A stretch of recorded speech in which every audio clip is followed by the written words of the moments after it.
rifeensi keenya baay'ee nu jalaa ciccitaa qoricha isaa beektay baay'ee nu jalaa caccabaa warroonni jettaniif jechaadha.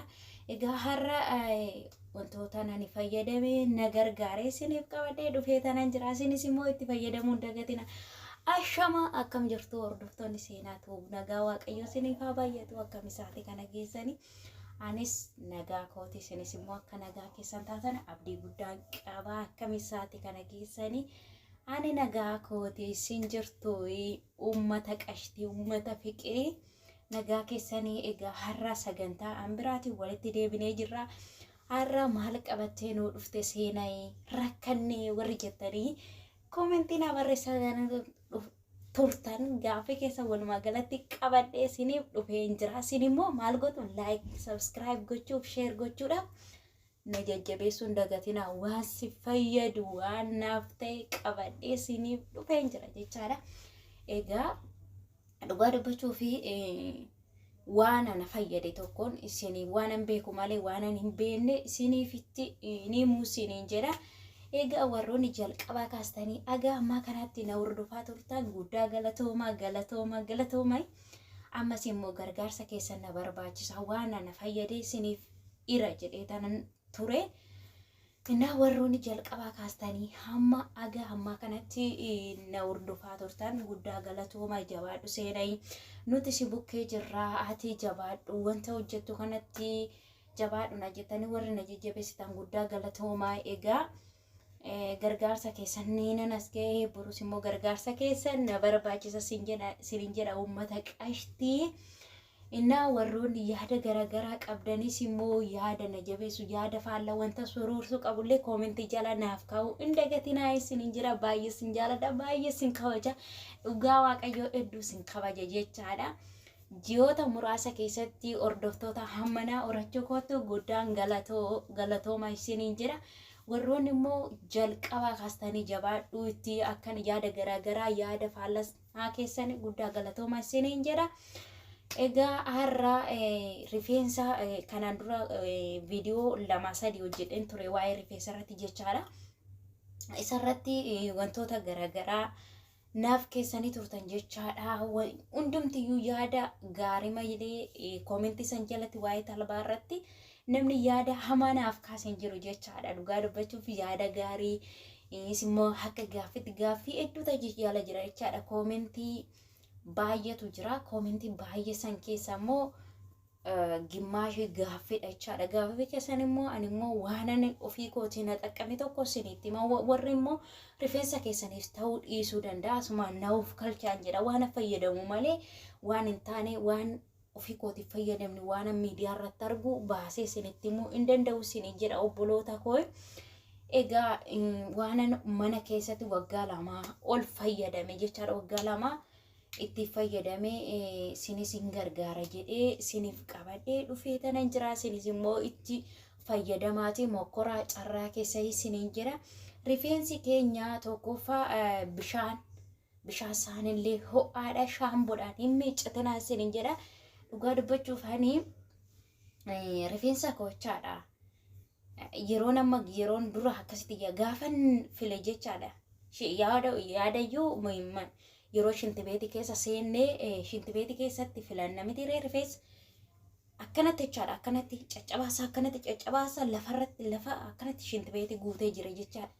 Dhugaa dubbachuuf lafa areen xumuru jechaadha. Rifeensa koo baay'ee tokko caccaba garuu erga saamunaa kanaan miiccachuu jalqabe hedduu tokko saamunaa isinitti agarsiisa. Fireen takkittiin hin bahu jechaadha. Dhugaa dubbachuuf fireen takkittiin hin bahu.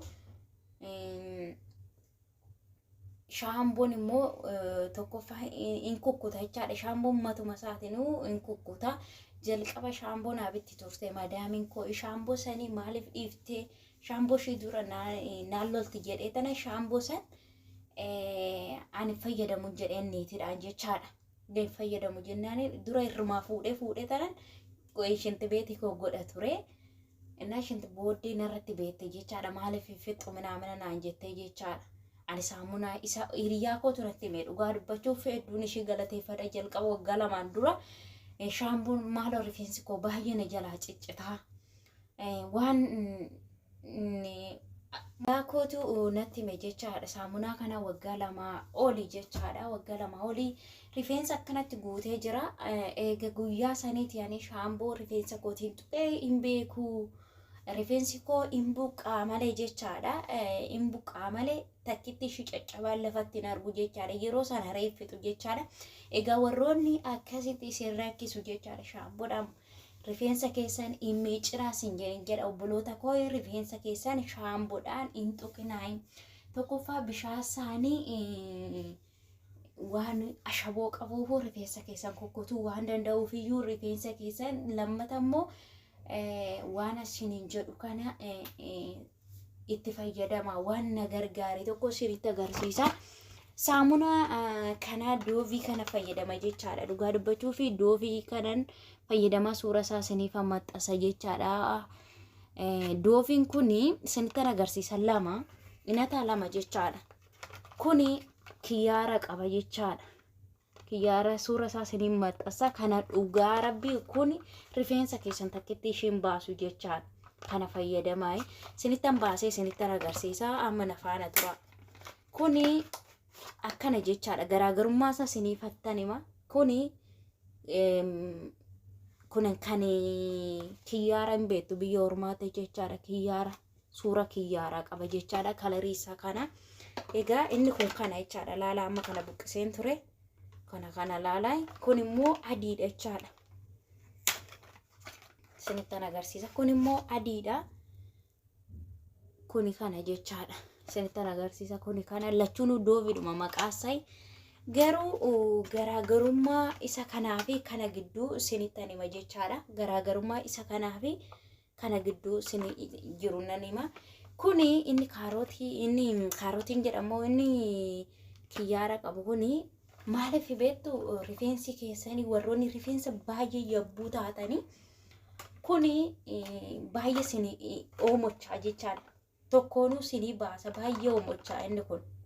Inni kun garuu baay'ee badaan oomochaa agas kana qixa miti. Garuu lachuusaa jijjiiramni isaa tokkuma garuu mataa warroonni mataa haphii taa'e kun iyyuu si fayyada isin jedha. Irra caalaa inni kun badaa hin jiru jechaadha. Kana ani lachuuyyuu naa bittee jirti. Fuulayyuu waggaa 2 ola fayyadame kana ammaan. Lachuusaa fuula keessan wanta shifsanitti jedhee akkanatti isin haguugee jiru isiniif qulleessa kun. Baay'ee qaama keessaniif illee isinitti rifeensa keessan takkitti isiniif hin baasu. Akkamitti kanaan bichaa miiccannaa jechuu dandeessu. Akka mataan keessan dura yoo baruu baate sani dura shaamboo malee guyyaa takka saamunaa akkanaa kanaan miiccadhee hin beeku jechaadha. Garuu waggaa 2 darbeera erga saamunaa kanaan miiccachuu jalqabee. Innaa isa kana lamaan keessaa yoo argattan inni kun baay'ee bareeda. Inni kiyyaara qabu kuni isiniif maxxansa. Shallaa suura isaa isiniif maxxansa. Itti fayyadamaa isiniin jedha obboloota koo. Dhugaa dubbachuuf waan na fayyadamoo si fayyada jedhee tanan qabadhee isiniif dhufe.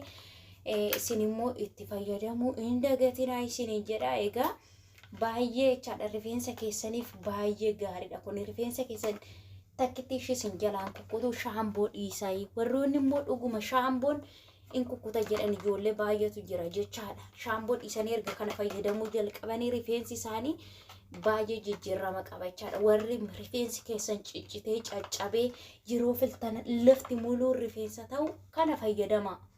Wixxeetii isaa immoo in argitu jechaadha. Innaa tokko immoo warroonni harruma jalqabdanii harra kana itti gootanii ara akkas miti jettan maasii tokko qotuudhaaf jechaadha. Sanyii kaleessa facaafattan tokko galchuudhaaf waggaatti ga'ila amma minaan tokko ganuma facaaftanii biraa galtanii hin margaa. Minaan tokko facaasuudhaaf konko tokkottaa madaabaraa barbaachisaa. Aramaa irraa aramuu jira. Kunis rifeensi keenyas akkasuma obsa si barbaachisa.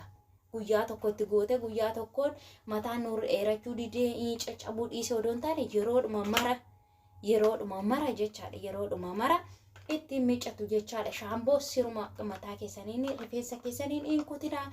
Bishaan isaaniiyyuu bishaan badaadha sila ta'eef iyyuu bishaan isaanii baay'ee ashaboodha. Lammata immoo darbee hedduu jechaadha. Hedduu isin jalaa kukkutaa kana Innaa kana yoo fayyadamtan baay'ee gaariidha isiniin jedha obboloota koo. Akkuma waa facaasan tokko arruma facaasanii boru amma tassammitii mataan keenya nu barbaachisa. Lammata immoo wantoota gaaffii achi keessatti jiru jechaadha. Rabbiif jedhiitii talbaan biyya Arabaatti maal jedhama naan jettee turte mucayyoon tokko jechaadha. Ijoolleen baay'ee rabbiif jedhiin jedhina jechi siniifan deebisa gaaffii keessanii waaqaaf jedhi gaafa jettan natti ulfaata amman deebisa siniif deebisuuf jechaadha. Egaa madaami koo gaafadhee tanan ture talbaan maal jedhama warri jettaniif jechaadha. Bizir keter jedhama jechaadha. Arabiffaan bizir keten jedhama. Akkas jedhaati bichisiifadhaa bitadhaa hin jedha. Bizir keter jedhama bitadhaa isiniin jedha. Innaa tokko immoo gaaffii keessan hedduudha jechaadha. Gaaffiin keessan kanan biraa immoo amma miti itti godhatta seenaayi amma mammamiin talbaa mataa kee miiccattanaan jedhanii turan. Ani rifeensi koo baay'ee qoshooshee duratti torbeedha jechaadha. Rifeensa koo amma garuu torbeerra darbe torbee lamaanis nan miiccadha torbeedhanis nan miiccadha. Garuu yeroo talbaa mataa keessa miiccatan jechaadha.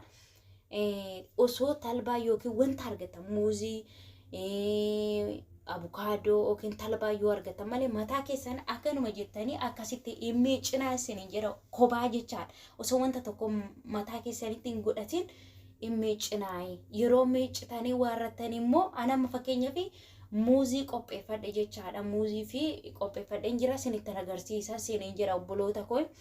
Innaa yeroon immoo yeroo miiccattanii waarrattan jechaadha isinittan agarsiisa. Erga miiccattanii waarrattanii mataa keessan xifif gootanii bishaasa keessa fixinaa jechaadha. Bishaasa keessa fixinaayi. Osoo bishaan gaafa keessa fixanii mataan keessan baay'ee eenyu jedha jechaadha. Baay'ee goggoga. Kanaafiyyuu rifeensa keessan akkasuma jechi fayyadamaa isiniin jedha obboloota koo. Amma talbaa eenyu muuzii isinittan agarsiisa. Muuziidhaan booda immoo muuzii akkanitti qopheeffadhee daakkadhu isinittan agarsiisa. Isinis akkasumatti itti fayyadamaa. Rifeensa koollee isinittan agarsiisa jechaadha. Akkanitti dhaadhu jechaadha. Yeroon talbaa muuzii sanii fi itti godhadhee waarradhee mataa koo akkanitti qabadhu isinittan agarsiisa. Yeroo yaani qaqallisanii akkasumatti dha'uu odoo hin taane bishaan xifif keessa godhuu odoo hin taane akkanitti godhadhu isinittan agarsiisa obboloota koo. Amma gara muuziitti gorreetti walitti deebina jechaadha. Ammoo kun laalaa asitti loomiidha kun jechaadha. Akka unqulaalli fooliin godhanne jechaadha. Asitti immoo hanqaaquu yookiin unqulaala qopheeffannee jirra jechaadha. Asitti immoo talbaa fi qorofudii daffifadheen jira jechaadha. Baay'ee furdatee jira. Asitti immoo muuzii lama jechaadha. Rifeensi koo baay'ee waan hin taaneef iyyuu asitti kana qopheeffadhee warroonni rifeensi keenya nu jalaa caccaba jettaniif jechaadha. Egaa unqulaala yeroo fayyadamtanii mana keessatti yoo jarri keessan mana jiraatan xiqqoo isaan maddii yeroo hojjettan itti toluu dhiisuu mala jechaadha. Egaa yeroo isaan mana hin jirre yoo kophaa taata fayyadamaa sin jedha. Unqulaalli biyya kanaa foolii qabdi jechaadha. Loomiin immoo maaliif nu fayyadaa? Yeroo mara loomii itti godhadhaa sin jedha. Loomiin akka sin hin nyaanneef sin fayyada jechaadha. Asitti cuuffadheen jira. Asitti immoo muuzii lama qopheeffadheen jira. Innaa amma wali nan daakaa nafaana turaa jechaadha. Guys kun olaalee irraa quncifannee unqulaala keenya inna zayituunis itti godheen jira jechaadha. Amma kana waliin daanna jechaadha. Egaa zayituunii unqulaala muuziidha talbaa erga bullaa'een booda itti godhanna jechaadha. Guys kun daakkachaa jirra.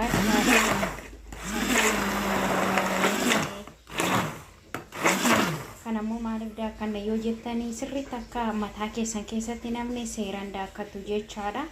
Sirriitti akka rifeensa keessa yeroo miiccattan keessatti namni sirriitti bulleessitanii akkuma daakuun beektumti akkuma daakutti yoo sirriitti bulleessuu baattan maashinii yoo hin taane mataa keessan keessa filaadhaan illee isiniif ba'uu hin danda'u isiniin jedha. Anama seeraan daaka jechaadha.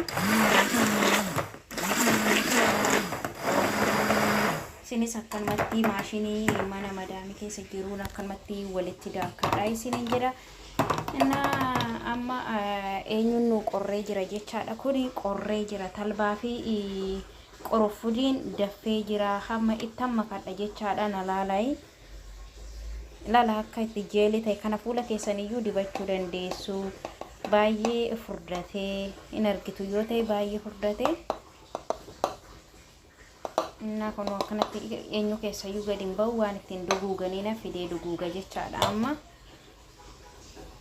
Inna amma walitti daanna laala jechaadha walumaa.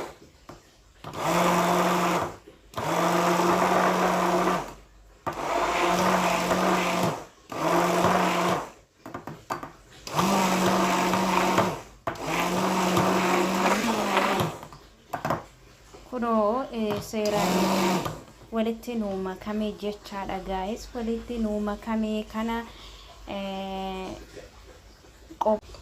guys jechaadha kuno xumuranne baay'ee furdaadha jechaadha. Kana amma mataa keenya indibanna amma unqulaalli warroonni unqulaalli fooliin godhata baay'ee foolii godhata loomii yoo itti godhatanii fooliin godhatu mataa keessan xiqqoo akka hin caccabneef illee unqulaalli qoricha siniin jedha guys. Inna baay'ee furdaadha sin keessallee gadi yaadu kanuma dibattanii gizee tokko tokko maasaajii keessan godhattu. Kanaama waa meeqa waan baay'eedha jechaadha.